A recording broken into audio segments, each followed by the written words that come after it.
Hi, welcome to my political show, Kavindu Political Times. Before starting the show, I'm going to hit the like button and subscribe to my show. The more likes I get, I do feel more better. Of course, that means I am making you all feel better about it. Now, moving before starting now, today on the show, we're going to talk about major political crises.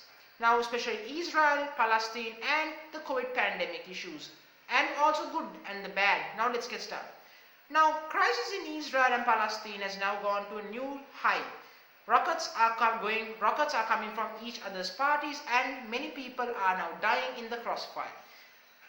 The one that's caught in the middle is Gaza. Gaza now very well. Now in the future there won't be no electricity and no food supplies, as Israel is blocking many supplies going to Gaza. I mean, you can't expect food supplies or electricity if rockets are going there most of the time. You've got to accept it.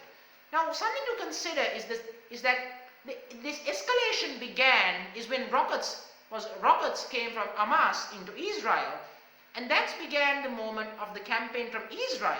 Now, Hamas and Israel has been a long sticking point in the negotiations between Palestine and Israel for a very long time.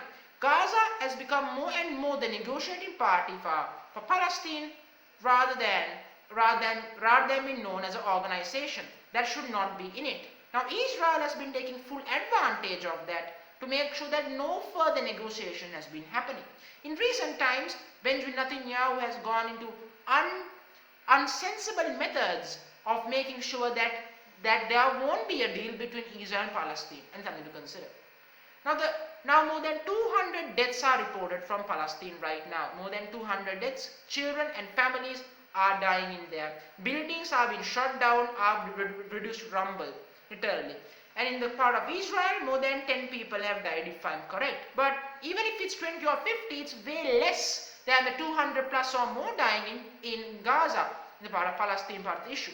And as more deaths acquiring, Israel is putting more rockets, so is Gaza part of the area. Now, according for Israel's military, that they have destroyed 90% of missile capabilities of Hamas. Well, if that's the case, just end it. You have done what you have done, just end it. But they just don't, because Benjamin Netanyahu really loves this moment, because for him this is a political advantage. Where at the moment, let me explain where Benjamin Netanyahu is politically.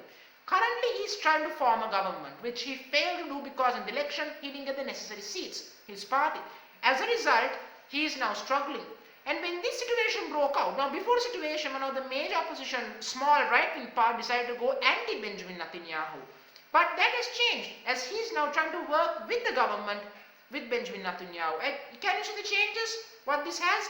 The bloodshed doesn't matter for Benjamin Netanyahu rather than his benefits. And far as he's concerned, well, this helps him a lot. And this means he will want to continue these attacks against Palestine for as long as he wants, and this gives him a major political advantage. And now the United States are now trying to work out a truce, of course, or the ceasefire or truce. The problem is the United States is not pushing on the matter against Israel because, well, the relations between the two countries are significantly important. Israel is one of the oldest allies of the United States. And as a result, they are trying to shield Israel from criticism, but also trying to force a truce or a ceasefire. At the moment, though, that system is not working. Israel is clearly taking advantage of the situation, and the United States have to take a stance very soon. And one of the major things Israel did that was really completely stupid is destroying a building that was media was inside the building.